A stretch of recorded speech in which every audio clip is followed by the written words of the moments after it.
할렐루야. 자, 오늘도 우리 사랑하는 성도님들을 주님의 이름으로 환영하고 축복합니다. 늘 주님의 사랑과 은혜 가운데 살아가시는 여러분 다 되시기를 주님의 이름으로 다시 한번 축복합니다. 자, 저는 오늘 여러분과 함께 교회의 역할 세 번째 시간으로 함께 은혜를 나누는 시간 되기를 원해요. 그동안 저희는 교회의 역할에 대해서 첫 번째 시간에는 교회는 과연 무엇을 하는 곳이며 왜 와야 되는지에 대해서 교회에 대한 전반적인 기회를 함께 말씀으로 나눠보았어요. 결론적으로 보면 뭐냐? 교회는 그냥 모임을 위한 그러한 텅 빈 공간이 아니라 예수님의 이름으로 함께 모인 성령님의 전이라고 하는 것. 자, 그리고 두 번째 시간에는 교회의 역할에 대해서 그 기능적인 면을 함께 살펴보았습니다. 그것은 뭐냐? 결론적으로 또 말하면 교회는 첫 번째 힘을 줘야 되는 곳이고, 두 번째는 올바른 회개를 가르쳐 줘야 되는 곳이며, 또한 세 번째 소망을 갖게 해야 되는 곳이 바로 교회의 역할이라고 하는 것을 우리가 말씀으로 또한 살펴보았죠. 자, 그리고 오늘은 이 세 번째 시간으로 교회의 역할에 대해서 이제 공동체라고 하는 이 관점에서 함께 살펴보고자 하는 거예요. 자, 일반적으로 그 공동체라고 하면 뭐냐? 어떠한 운명이나 생활을 함께 하는 조직체를 말하는데, 영어로는 쉽게 뭐예요? 커뮤니티라고 하죠. 즉, 이것은 뭐냐? 같은 관심과 같은 의식으로 환경을 공유하는 사람들이 함께 모이는 곳을 바로 커뮤니티라고 하죠. 그래서 오늘 우리는 교회의 역할이라고 하는 주제 안에서 과연 성경 속에서 교회가 어떠한 커뮤니티, 어떠한 공동체인지를, 그리고 우리가 하나님께서 원하시는 교회는 어떠한 커뮤니티인지를 함께 생각해 보기를 원하는 거예요. 그럼 뭐냐? 첫 번째, 교회는요 단순히 신앙을 위한 공간이 아니라는 거죠. 교회는 그리스도의 몸이고, 또한 하나님께서 우리를 부르시고 세우신 공동체라고 하는 거예요. 그래서 예배를 드리는 장소 그 자체가 아니라 이 교회 안에서 이루어지는 모든 삶과 관계 속에서 무엇이 이루어집니까? 하나님의 뜻이 실현되기를 원하는 거예요. 그래서 우리는 교회의 역할을 보다 넓은 시각으로 바라보며 하나님께서 맡기신 사명을 깊게 깨닫고 실천해야 되는 거예요. 그래서 교회는 뭐다?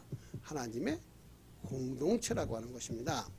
그래서 하나님의 공동체는 그 신약 성경에 그 헬라어로 에클레시아, 즉 부름받은 자들이 모이는 곳이라고 하는데, 교회가 그저 단순히 모여서 서로 간에 이야기나 나누고 안부나 묻고 또 한 주간 어떻게 살았는지나 묻고 헤어지는 곳이 아니라 분명히 그렇게 해서 부르신 하나님의 목적을 위해서 이루어지는 공동체라고 하는 것입니다. 그래서 에베소서 오늘 1장 22절에서 23절에서 사도 바울은 뭐라고 그러죠? 교회는 그의 몸, 예수 그리스도의 몸이라고 말씀하십니다.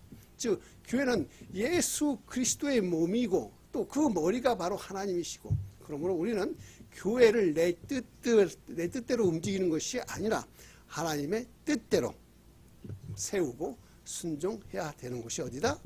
교회라고 하는 것입니다.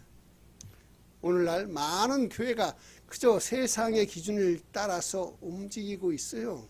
그 규모를 보거나 또한 그들의 재정을 보면 정말 영향력 있는 그런 외적인 요새가 너무 많죠. 메가처치들, 큰 교회들 많습니다.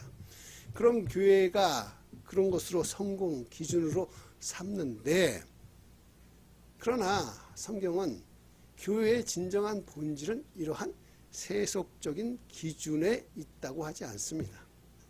교회는 뭐예요? 하나님의 뜻을 따르는 공동체, 그것이 바로 진정한 교회의 역할이죠. 그럼 두 번째는 뭡니까? 교회는 하나가 됨을 이루어지는 공동체라고 하는 거예요. 하나가 되는 거. 자, 교회는 하나의 몸을 이루는 공동체입니다. 에베소서 4장 4절에서 6절에 보면 몸이 하나요 성령도 하나다라고 말씀하죠. 자, 우리는 각기 다른 성격과 또 은사를 가진 존재들이지요. 그러나 모두 다 교회 안에서 한 몸을 이루어야 한다는 거예요. 각자 자기 개성대로 있는 것이 교회가 아니라 하나로 뭉치는 것. 그런데 현실적으로 보시면 교회 안에 얼마나 많은 갈등과 분열이 있습니까? 교회 안에서 정말 서로 의견이 다를 수도 있고 또한 우리가 보는 관점들이 다 다를 수가 있습니다.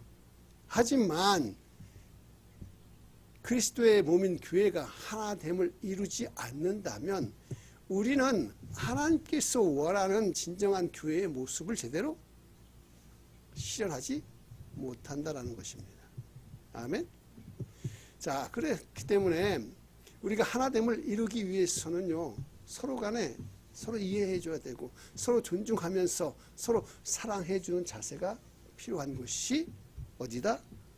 교회입니다. 교회는 단순한 모임이 아니라 서로의 아픔을 나누고 서로의 기쁨을 함께하는 공동체가 되어야 하는 것입니다. 자, 그러면 세 번째는 뭘까요? 교회는요, 이제 사랑과 섬김이 있는 공동체여야 하는 거예요. 자, 예수님께서는 우리에게 사랑을 실천하라고 명령하셨지요. 요한복음 13장 34절에 보시면 이렇게 나옵니다. 새 계명을 너희에게 주노니 서로 사랑하라. 교회는 세상의 빛과 소금이 되어야 하는 거예요. 우리는 교회가 세상과 단절된, 그러니까 세상과 끊어진 그러한 공간이 아니라 세상 속에서 더불어 살아가면서 적극적으로 하나님의 사랑을 전하는 그러한 공동체가 바로 교회가 되어야 된다는 것입니다.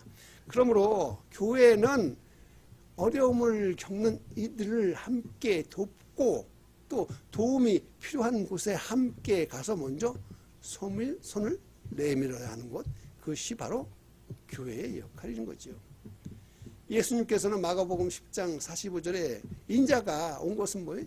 섬김을 받으러 온 것이 아니라 도리어 섬기려고 왔다라고 말씀하고 있습니다. 즉 그래서 교회의 본질은 뭡니까? 섬김이고 그 섬김은 하나님의 사랑으로 이루어져야 되는 것입니다. 자, 그리고 이제 네 번째, 교회는요 정의와 공의를 실천하는 공동체가 되어야 되죠. 자, 성경은 정의와 공의를 매우 중요하게 강조하고 있습니다. 아모스 5장 24절을 보시면 오직 정의를 물같이 공의를 마르지 않는 강같이 흐르게 할지어다 라고 성경은 말하고 있습니다. 자, 오늘날 교회가 세상의 불의 앞에서 침묵하는 경우가 너무도 많은데 세상 속에 일어나는 그 많은 부정과 불공정함을 외면하지 않고 하나님의 공의를 실천하는 것이 그런 공동체가 어디? 교회가 되어야 되는 거예요. 그래서 가난한 자를 돌보고 또한 억압받는 자들의 편에 서야 되며 또한 세상의 부정한 것들을 바로 잡는 것을 교회의 역할로 삼아야 한다는 거예요. 우리가 주위를 둘러보십시오. 우리 주위에 얼마나 지금 힘들고 어렵고 불공정과 불의에서 힘들어하는 사람이 있습니까? 그럴 때 우리는 어떻게 해야 돼요? 하나님의 이름으로 그들을 돕고 그들 편에 서줘야 되는 겁니다. 자, 그러면 이제 다섯 번째 뭐냐? 교회는 성장해야 돼요. 뭘로? 영적으로 성장해야 되는 공동체입니다. 자, 에베소서 4장 15절에서 16절을 보시면 교회가 자라나야 하는 그것이 어디예요? 우리는 완벽한 존재가 아니라 성숙해 가는 과정 가운데 있는 것이 바로 우리 교회라는 겁니다. 교회라고 완전한 것이 아니에요. 교회도 부족하고 하지만 그 안에 하나님이 계시기 때문에 어떻게 돼요? 성장해 가는 거예요. 성장해. 시행착오도 있고 때로는 넘어질 수도 있고 하지만 서로를 용납하고 사랑하며 하나님의 뜻을 따라 이렇게 서로 함께 해나갈 때 교회는 어떻게 됩니까? 갈수록 성장, 성숙해지는 겁니다. 우리는 말씀을 연구하고 그러다 보니 기도도 깊어지고 신앙으로도 성장할 수 있는 것, 그것의 기반이 뭡니까? 교회이기 때문에. 교회는 그 교회를 키워가는 것이 사람이 아니라 누굽니까? 성령님이 그 교회를 성장시켜 가기 때문에 그래요. 그래서 교회는 단순히 예배를 드리는 것이 아니라 성령 안에서 우리가 믿음이 자라고 성숙해지는 그러한 공동체라는 것입니다. 그래서 교회가 성숙하기 위해서는 정말로 지속적인 훈련과 성경 말씀에 대한 깊은 연구가 필요한 것이에요. 그래서 이를 통해서 우리는 더욱 견고한 신앙을 가지고 또한 하나님께서 원하는 교회의 모습으로 우리가 성장시켜 나갈 수 있는 것입니다. 자, 오늘 이 5가지 다시 한번 말씀을 정리하면요.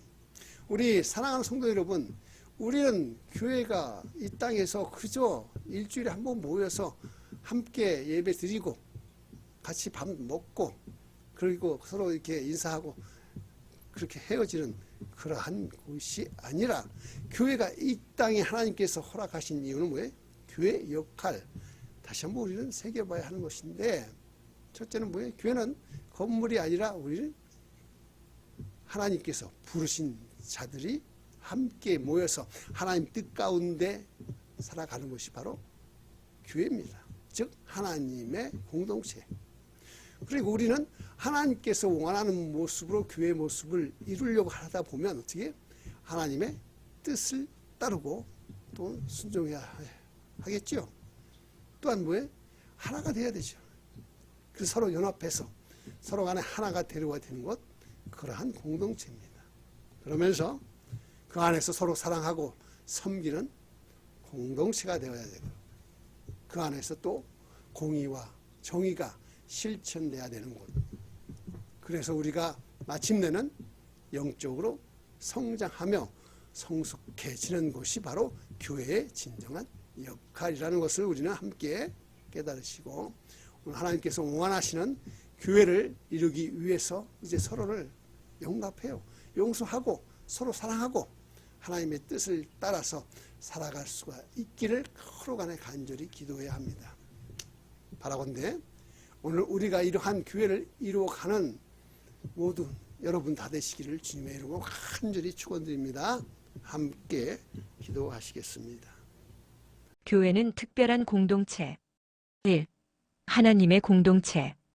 교회는 단순한 모임이 아니라 하나님께서 특별한 목적을 위해 부르신 공동체입니다. 에베소서 1장 22절에서 23절 교회는 그의 몸이니 세상의 기준이 아닌 하나님의 기준으로 세워져야 합니다. 2. 하나됨을 이루는 공동체. 교회는 한 몸을 이루어야 합니다. 에베소서 4장 4절에서 6절 몸이 하나요 성령도 한 분이시니 서로 이해하고 사랑하는 것이 필수. 3. 사랑과 섬김의 공동체. 예수님은 우리에게 사랑을 실천하라고 명령하셨습니다. 요한복음 13장 34절 서로 사랑하라. 교회는 세상 속에서 하나님의 사랑을 전하는 공동체입니다. 4. 정의와 공의를 실천하는 공동체. 아모스 5장 24절 정의를 물같이 공의를 강같이 흐르게 할지어다. 교회는 불의를 외면하지 않고 공의를 실천해야 합니다. 5. 영적으로 성장하는 공동체. 에베소서 4장 15절에서 16절 범사에 그에게까지 자랄지라. 교회는 신앙이 성숙해지는 곳, 하나님의 뜻을 이루는 곳. 교회는 단순한 예배 장소가 아닙니다. 우리 모두 하나님께서 맡기신 사명을 실천하며 살아갑시다.